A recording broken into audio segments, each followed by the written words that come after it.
Good evening. You're now with me, Henry, for TVS Nightline. On to the headlining stories. Gabungan Parti Sarawak GPS has yet to decide on any candidates for the upcoming Sarawak state election. Its chairman, the Dapat Tinggi Tan Sri Abang Johari Tunapeng says discussions on potential candidates have not taken place at this stage. Meanwhile, when asked to comment on the intention of Works Minister and Kapit Member of Parliament, Datuk Sri Alexander Nathalinggi, to contest in the upcoming state election, Abang Johari says the matter remains the minister's personal position for now. Kita belum ke peringkat dia dulu. Dah ada dibincangkan ya? Saya ada. Belum lah. Ada yang pendiriannya lah. Kita ambil kira. Kalau dah sampai ke peringkat dia, motor belum ada berjalan.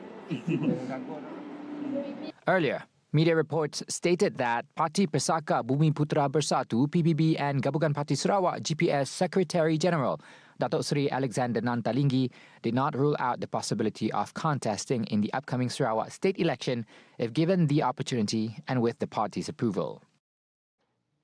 Now, Sarawak must be prepared to face major changes in the global economic landscape, which is rapidly shifting towards automation, AI and digital technology by 2030. Abang Johari says the state can no longer rely on outdated economic models.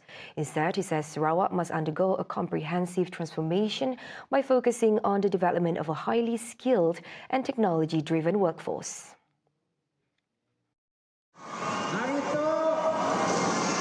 Kita Sarawak dalam proses transition dalam kita membangunkan ekonomi kita. Kita si boleh bergantung dengan cara lama. Kita mesti mempunyai dasar-dasar ekonomi cara baru. Kerana kita tahu anak-anak Sarawak akan menjadi anak baru dalam ekonomi yang akan berubah. Pertama, kita tekankan kepada tenaga yang boleh diperbaharui. Renewable energy yang bergantungkan kepada kuasa air, hidro, yang bergantung kepada kuasa matahari, solar, yang bergantung kepada kuasa biomas, yang bergantung kepada kuasa gas turbine. He also reveals that the transition is expected to create many job opportunities, including in drone operations, automation system programming, and AI-related industries which are expanding rapidly worldwide. At the same time, Sarawak continues to attract interest from foreign investors and countries in the development of renewable energy, opening wider opportunities for collaboration in the green energy sector. Kita Sarawak bertuah kerana kita ada sumber-sumber ini. Sebab itulah negara-negara asing sekarang datang ke Sarawak untuk berkongsi dari sudut pengurusan sumber-sumber ini. Kita tanggallah tiap-tiap bulan saya bertemu dengan ambassador. The last one was from Germany yang hendak berkongsi mengenai dengan industri semikonduktor dan juga tenaga. Bermakna dunia sekarang mengopong kita di Sarawak. In line with this, he says human capital development remains a priority to ensure Sarawakians are able to compete globally, especially in the fields of technology, engineering, and new energy management.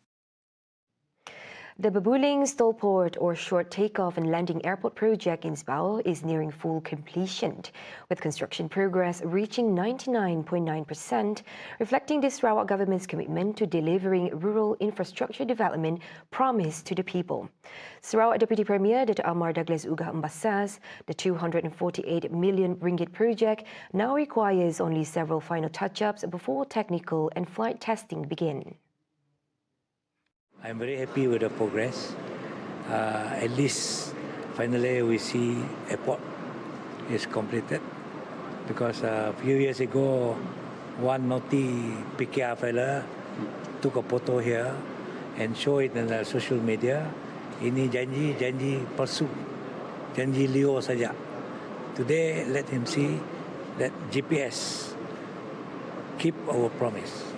Dan kita apabila Yang Amat Berhormat mengumumkan sesuatu projek, memang beliau menentukan projek itu dilaksanakan.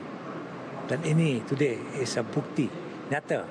It's no longer just a promise, it is a reality. Ugah also reveals that the airport is expected to be fully completed by June before entering the technical assessment and flight testing phase. The new airport is expected to significantly boost the development of Betong and surrounding areas, particularly in improving transportation connectivity as well as strengthening economic and tourism activities.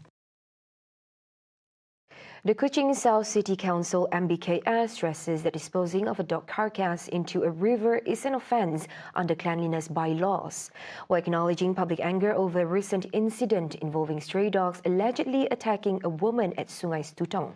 MBKS Mayor Dato' Wee Hong Sang ensures public safety remains the council's top priority. You dispose things inside the river or whatever that is, of course it's against the law. Because I think that's not the right thing to, it's under the cleanliness by law. You jangan just throw anything in the river or any place that you like. However, he stresses that the council is not seeking to penalize those who helped rescue the victim, but instead wants to ensure they receive proper medical attention. So I think prevention must be there. So I hope whoever involved in that incident, please go and have a vaccination.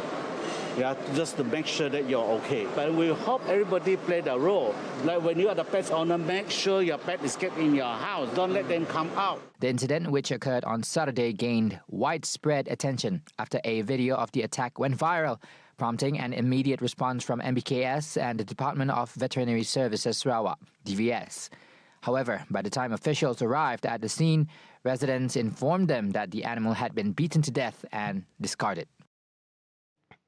A total of 42,894 inspections have been carried out under Ops Series 4.0 Bersepadu, which runs from March 16 until yesterday, with 556 cases recorded involving controlled items such as diesel, petrol and liquefied petroleum gas (LPG).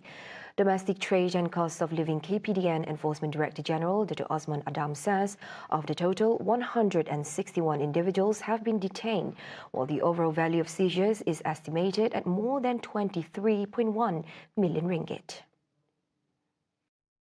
He says that out of all cases recorded, diesel-related fuel smuggling accounts for the highest number at 249 cases, followed by petrol with 119 cases. In this regard, KPDN will continue to maintain close cooperation with other ministries and agencies while coordinating intelligence sharing among all parties to ensure related issues are addressed more effectively in the future. Osman adds that throughout the implementation of Optiris 4.0, a total of 242 handover cases have been recorded by various enforcement agencies out of the 556 cases recorded overall. The General Operations Force GOF records the highest number of handovers at 132 cases, followed by the Marine Police Force MPF with 67 cases and the Royal Malaysia Police PDRM with 33 cases.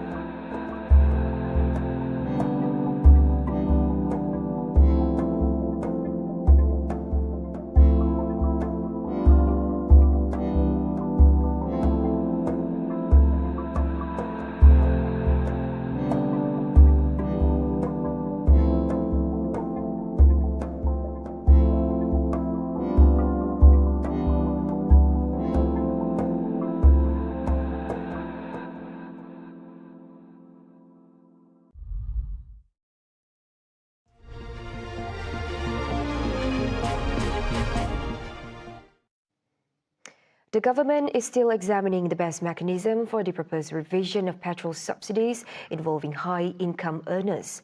Prime Minister Datuk Seri Anwar Ibrahim says discussions on the proposal have been ongoing over the past several weeks, involving various ministries and relevant committees.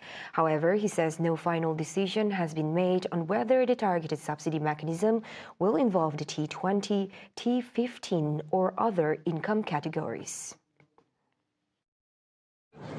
Cadangan itu telah kita diteliti oleh M10, M20 ke 15, tapi memang cadangan itu telah dikaji sejak 3 minggu dan sebulan yang lalu gitu oleh Tan Sri Asam dan tim. Tapi cuma dia belum pastikan sama T20 ke 15 ke supaya tidak membebankan yang kelas menengah atas dan kemudian mudah untuk pelaksanaan. Previously, several parties, including political parties within the unity government, proposed that the RON 95 petrol subsidy for the T20 group be reviewed and redirected to the B40 and M40 groups who are more affected by the rising cost of living. Earlier, the Prime Minister also announced that the government has agreed to increase the allocation for Malaysian Indian Transformation Unit, or MITRA, from 100 million ringgit to 150 million ringgit. Tapi kalau oleh kerana dalam prestasi saya lihat mutakhir ini, prestasi mitra itu baik, saya setuju. Mulai tahun ini kita tambah jadi 150 juta ringgit.